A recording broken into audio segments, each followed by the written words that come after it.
سوال گندم جواب چنا تو سنا تھا، مگر سوال گندم اور جواب فارم 47، اس کا کیا معاملہ ہے؟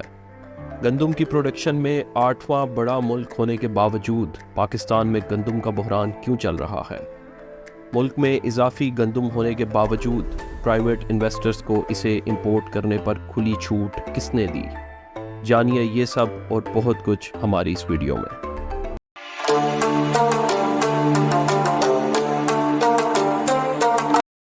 پاکستان میں گندم کا بحران کیسے شروع ہوا؟ ناظرین، 2022 میں پاکستان میں ایک خطرناک سیلاب آیا، جس کا ایک گہرا اثر یہ ہوا کہ ملک میں گندم کی پروڈکشن کم ہوئی۔ پاکستان ہر سال 30 ملین ٹن گندم کنزیوم کرتا ہے، جبکہ 2022 میں گندم کی ٹوٹل پروڈکشن 26.2 ملین ٹن رہی، جس کی وجہ سے اسی سال ملک میں گندم کا شدید بحران دیکھا گیا۔ 2023 میں جبکہ یہ بحران کافی حد تک گزر چکا تھا، پی ڈی ایم گورنمنٹ نے اپنی حکومت کے آخری مہینے میں گندم امپورٹ کرنے کی اجازت دے دی۔ پی ڈی ایم گورنمنٹ کی مدت مکمل ہونے کے بعد جب نگران گورنمنٹ نے چارج سنبھالا، اس دوران ستمبر 2023 سے لے کر مارچ 2024 تک ملک میں 3.5 ملین ٹن سے زیادہ کی گندم امپورٹ کی گئی۔ یہ گندم زیادہ تر رشیا سے سستے داموں منگوائی گئی۔ ناظرین، اس مسئلے کی جڑ صرف گندم امپورٹ کرنا نہیں ہے۔ پاکستان میں گندم تقریباً ہر سال ہی امپورٹ کی جاتی ہے، جس کی بڑی وجہ یہ ہوتی ہے کہ کسی ہنگامی صورتحال میں ملک میں ایکسٹرا گندم موجود ہو۔ اصل مسئلہ یہ ہے کہ نگران حکومت نے جب گندم امپورٹ کرنے کی اجازت پرائیویٹ انویسٹرز کو دی تو انہیں یہ کھلی چھوٹ بھی دی گئی کہ وہ جتنی چاہیں گندم امپورٹ کر سکتے ہیں۔ اس کا نتیجہ یہ نکلا کہ ملک میں گندم کا کل ذخیرہ ملک کی کل ریکوائرمنٹ سے اوپر چلا گیا، اور اپریل کے مہینے کے شروع میں جب کسانوں نے گندم کاشت کرنا شروع کی، اس وقت ملک میں 4.3 ملین ٹن گندم آلریڈی موجود تھی۔ اس فیصلے کے اثرات کیا ہوئے؟ ناظرین، پورے ملک میں جتنی بھی گندم پروڈیوس ہوتی ہے اس کا تقریباً 20% جو کہ 5.5 سے 6 ملین ٹن بنتا ہے، اتنا حصہ پاکستان گورنمنٹ ایک فکسڈ ریٹ پہ ہر سال کسان سے خرید لیتی ہے۔ یہ ریٹ پچھلے سال 3900 روپے پر من تھا، جو کہ تقریباً 40 کلو ہوتے ہیں۔ موجودہ سال 2024 میں آج کے دن سچویشن یہ ہے کہ بہت زیادہ امپورٹ کی وجہ سے پاکستان گورنمنٹ کے پاس گندم سرپلس ہے، اور گورنمنٹ نے یہ فیصلہ کیا ہے کہ وہ لوکل کسان سے اس سال صرف 2 ملین ٹن گندم خریدے گی، جو کہ نارمل کوانٹٹی سے تقریباً 4 ملین ٹن کم ہے۔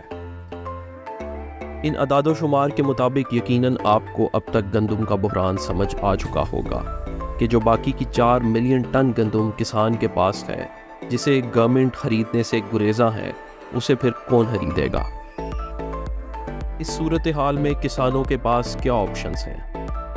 ناظرین، یہاں آپ کے ذہن میں ایک سوال اٹھے گا کہ کسان سے اگر گورنمنٹ گندم نہیں خرید رہی تو وہ خود اس کو لوکل مارکیٹ میں بیچ دے یا پھر سٹور کر لے۔ اس کا جواب یہ ہے کہ گندم کو سٹور کرنا ایک آسان کام نہیں ہوتا، اس پہ بہت لاگت آتی ہے، اور خاص کر اگر وہ اتنی بڑی تعداد میں ہو۔ ہمارے ملک کا لوکل کسان اتنا خوشحال بھی نہیں ہے کہ سب کے پاس اتنے بڑے سٹوریج یونٹس موجود ہوں جدھر وہ اس کو سٹور کر سکیں، اور اگر وہ اس کو لوکل مارکیٹ میں بیچنا چاہیں گے تو انہیں اس کا ریٹ حکومت کے ریٹ سے بہت کم ملے گا۔ یہ سمپل ڈیمانڈ اینڈ سپلائی کا قانون ہے کہ جو چیز جتنی زیادہ تعداد میں ہوگی اس کی قیمت بھی اتنی ہی کم ہوگی۔ اب اگر کسان کو گندم کا ریٹ اچھا نہیں ملے گا تو وہ اپنی اگلی فصل کیسے لگائے گا؟ حکومت پاکستان اس مسئلے پر کیا رائے رکھتی ہے؟ ویورز، پاکستان کی ایک بدقسمتی رہی ہے، ہمارا ملک ہر وقت کسی نہ کسی کرائسس کا شکار ہوتا چلا آیا ہے، مگر آج تک کسی بھی کرائسس کی ذمہ داری کسی نے بھی قبول نہیں کی۔ بالکل اسی طرح آج بھی سچویشن یہی ہے، نہ تو اس ایکسیسو امپورٹ کی ذمہ داری نگران حکومت قبول کرنے کو تیار ہے اور نہ ہی پی ڈی ایم حکومت، اور دونوں طرف سے ایک دوسرے پر الزام تراشی کی جا رہی ہے۔ کچھ دن پہلے ایک انٹرویو میں حنیف عباسی کے گندم کرائسس کے سوال پر انوار الحق کاکڑ نے جواب دیا کہ اگر میں نے فارم 47 کی بات کی تو تمہاری حکومت منہ چھپاتی پھرے گی۔ ناظرین، یہ بات کوئی اور نہیں کر رہا ہے بلکہ اس ملک کا x square taker prime minister کر رہا ہے، جس کی ذمہ داری یہ تھی کہ وہ الیکشنز میں ٹرانسپیرنسی کو انشور کرے۔ بجائے کہ اس معاملے کا کوئی تسلی بخش حل نکالا جائے اور کسان کو ریلیف دیا جائے، حکومت الزام تراشی میں مصروف ہے۔ اس مسئلے کو لے کر موجودہ صورتحال کیا ہے؟ اس وقت موجودہ حالات یہ ہیں کہ کسان اتحاد پاکستان نے یہ فیصلہ کیا ہے کہ وہ 10 مئی سے پورے ملک میں احتجاج کا سلسلہ شروع کر رہی ہے، جس میں لاکھوں کسان شامل ہوں گے۔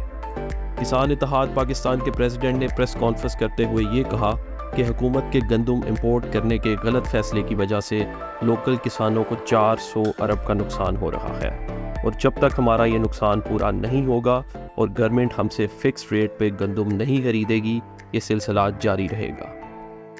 ویورز، ہم امید کرتے ہیں کہ اب تک آپ کو گندم کا بحران سمجھ آ چکا ہوگا۔ آپ اس مسئلے کے بارے میں کیا رائے رکھتے ہیں؟ ہمیں کومنٹس کے ذریعے ضرور بتائیے گا۔ پاکستان کے مزید آن گوئنگ ایشوز اور ان کی اپڈیٹس کے لیے ہمارا چینل سبسکرائب کیجیے گا۔ یہاں آپ دیکھ سکتے ہیں ہماری ایک اور انفارمیٹیو ویڈیو، جس میں آپ جانیں گے کہ سپریم کورٹ آف پاکستان کے وہ کون سے بڑے فیصلے ہیں جنہوں نے پاکستان کی تاریخ کو ہلا کر رکھ دیا۔